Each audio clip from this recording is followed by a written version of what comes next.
ఈశాన్య రాష్ట్రాలు మేఘాలయ, నాగాలాండ్లో శాసనసభ ఎన్నికల పోలింగ్ ప్రారంభమైంది. 2 రాష్ట్రాల్లో చెరో 60 నియోజకవర్గాలు ఉన్నాయి. ఎలాంటి అవాంఛనీయ ఘటనలు చోటు చేసుకోకుండా ఎన్నికల సంఘం కట్టుదిట్టమైన భద్రతా ఏర్పాట్లు చేసింది. ఈ నెల 28న ఫలితాలు వెలువడనున్నాయి.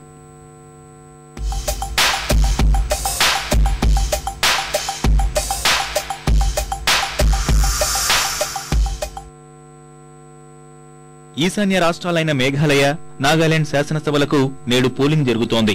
2 రాష్ట్రాల్లో ఒకే విడతలో పోలింగ్ నిర్వహిస్తున్న ఎన్నికల సంఘం తీవ్రవాదుల హెచ్చరికల దృష్ట్యా పటిష్ట భద్రతా ఏర్పాట్లు చేసింది.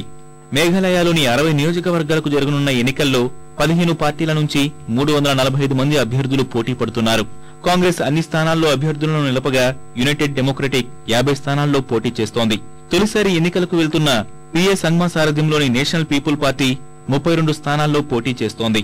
ఎన్సీపీ 21, భాజపా 13 స్థానాల్లో పోటీలో ఉంది.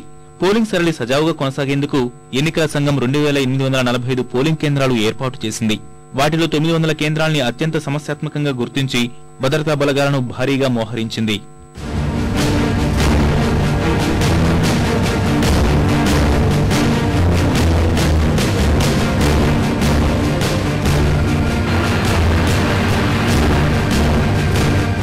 అటు నాగాలాండ్ శాసనసభలోని 60 నియోజకవర్గాలకు 188 మంది అభ్యర్థులు పోటీలో నిలిచారు. 11,93,000 మంది ఓటర్లు వారి భౌతవ్యాన్ని ఈవీఎంలలో నిక్షిప్తం చేయనున్నారు. అధికార నాగా పీపుల్స్ ఫ్రంట్ 60 స్థానాల్లో పోటీ చేస్తుండగా ప్రధాన ప్రతిపక్షం కాంగ్రెస్ 57 నియోజకవర్గాల్లో అభ్యర్థులను నిలిపింది. ఎన్సీపీ 15, బీజేపీ 11 స్థానాల్లో పోటీలో ఉంది. హోంమంత్రి ఇంకోంగ్ ₹1 కోటి నగదు, మారణాయుధాలను తన వాహనంలో తరలిస్తూ పట్టుబడడం అధికార నాగాలాండ్ పీపుల్స్ ఫ్రంట్ కు ఈ ఎన్నికల్లో ఇబ్బంది కలిగించే అంశమే. అంతర్జాతీయ సరిహద్దులను దృష్టిలో ఉంచుకుని ఎన్నికల సంఘం భారీగా బలగాలను మోహరించింది.